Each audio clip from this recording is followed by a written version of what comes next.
Yo, happy new year everybody. This is my fifth year doing YouTube, and I've made a lot of videos about photography, and probably 4 out of those 5 years I've been saying the same film photography setup for my, I don't know, everything, and that is the Leica M6 and the 28mm. Now, the amount of times I probably said that, if I took a shot for every single time, I would be dead 10 times over.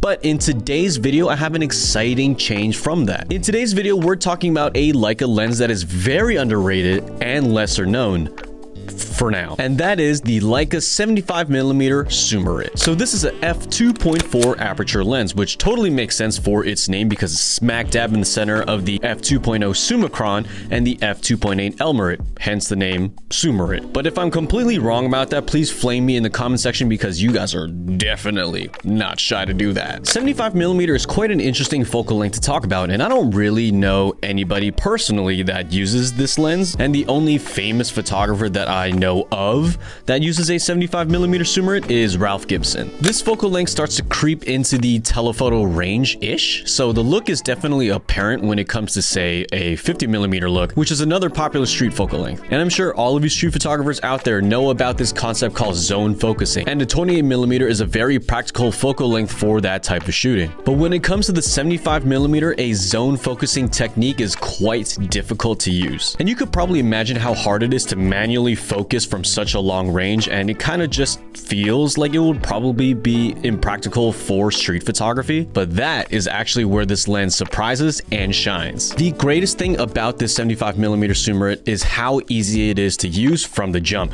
Look at this focus ring. It is a giant rubber ring, and the focus throw is incredibly short. You guys are probably more familiar with Leica M lenses that have a focus finger tab at the bottom, and although it is very ergonomic and really easy to use, sometimes it's like playing with a uvula. So the Leica 75mm Summarit doesn't have a finger tab, but it actually works to the benefit of this focal length because you could just control it with your entire hand, and honestly, the handling feels a lot better. And because that focus throw is so short, you could hit minimum and infinity really quickly, and shooting on the fly is very easy. Okay, so that part of the lens seems pretty sweet, but let's talk about the frame lines. Because as we all know with our Leica M cameras, the frame lines can kind of start getting tricky to use if you're not used to, say, a 50mm or longer. And honestly, it's still valid in my opinion, but as you can imagine, I wish we could preview the depth of field and the actual compression through the window of our Leica M cameras, but I still think that it's easy to work with. And yeah, maybe this lens isn't as compact as your 28mm lens, but I will say that it's not really a problem to transport with at all. Guys, it is a frigid 7 degrees today with the wind chill. Oh my god, it is so freaking cold. But we're out in Midtown. I never really shoot out here, but because there's so much crowd and foot traffic, you know, it's just a good place to test out the 75mm. I'm getting a lot of, you know, shots of sniping people from afar, getting some close-ups. It's a very different workflow than I'm used to, but it kind of feels like vacation because I don't have to be so close in proximity to people. I can kind of stand back and kind of not be in their zone because I really like making those types of photos in close proximity so that I can bring you into the world that I'm in. And with the 75mm, the compression allows me to play a little bit more with layers, more bokeh of course, and I think it allows me to kind of take my time in forming more, I guess, crafted compositions, because with the 28mm I'm a little bit more looser, so I'm not really focusing on composition but rather more expressions and getting the moment in the moment. Whereas with the 75mm, I'm a little bit more slower. So hopefully I'm getting some good photos. We're gonna head over to the Met in a bit because it's kind of slowing down over here. But yeah, it should be hopefully a good day. And hopefully I don't freeze to death. Oh crap, nobody's here. I probably should have figured that it would be so cold that people would not want to hang out. Well, apologies for that screwed up first segment, but we are back in Soho on a new day, testing out the lens again. Foot traffic today is not actually the best. Cold is keeping people out, or rather inside, and it's just hard to find good enough subjects to kind of photograph through these interesting New York alleyways, trying to frame them up through windows or through plants, but not enough people.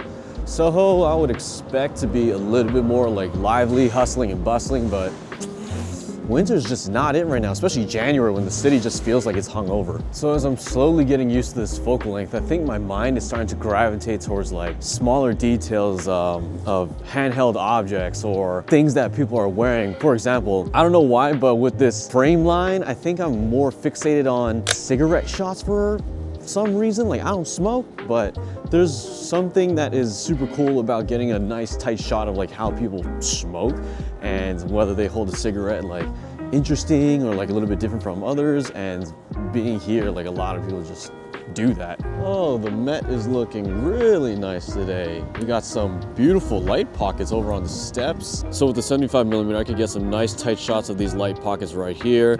Maybe get some layers with crowds and using out of focus elements to frame out other people, maybe using the railing to my advantage.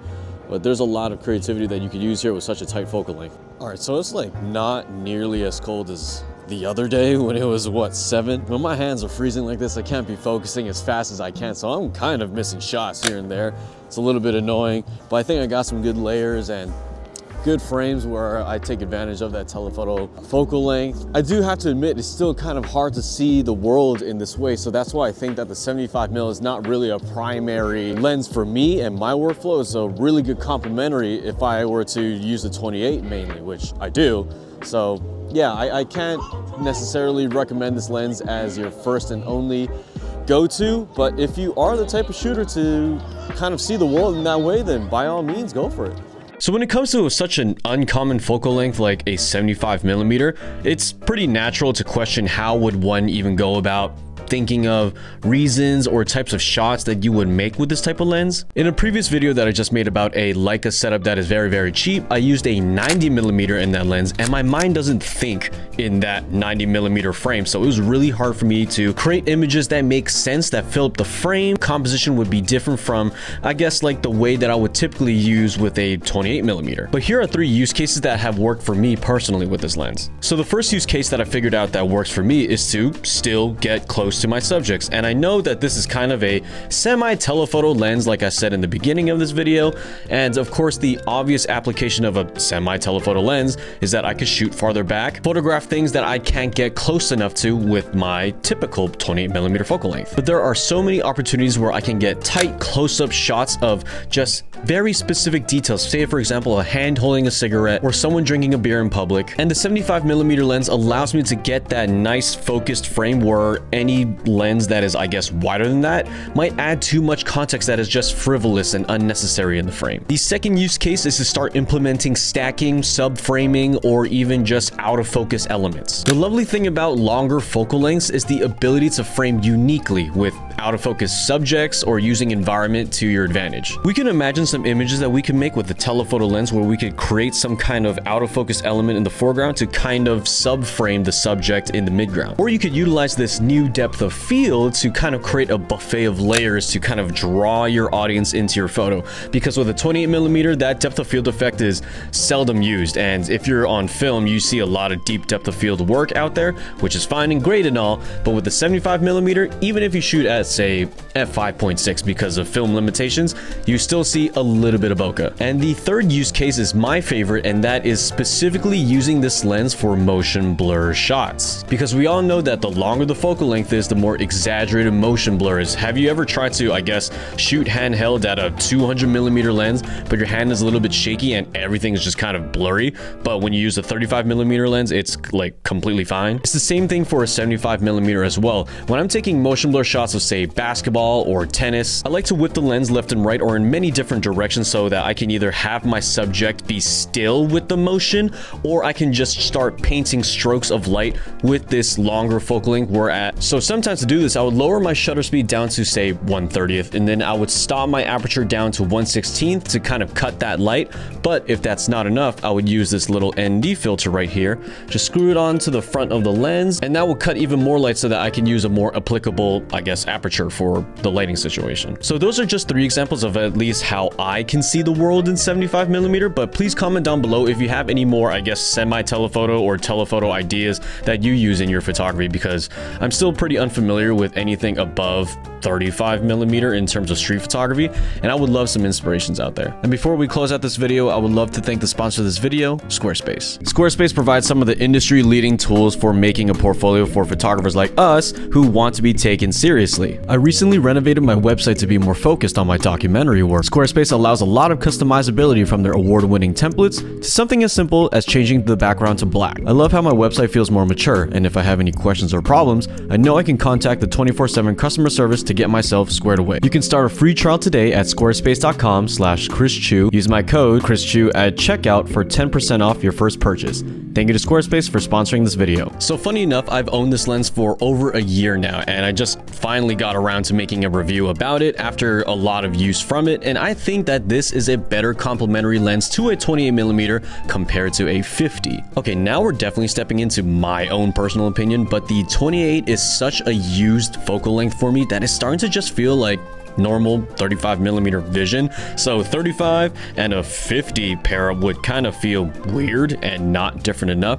So that 75mm gives me enough reach that I would need to get stuff at a distance. Because there are times when I can't get confrontational with my 28mm, when I wait for that moment to get closer to my subject and the moment just kind of fades because I interrupted it too much.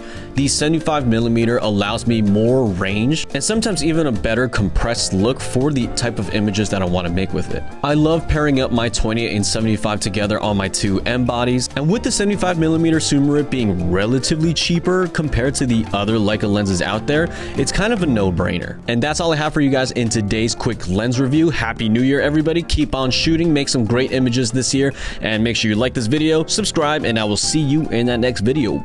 Peace.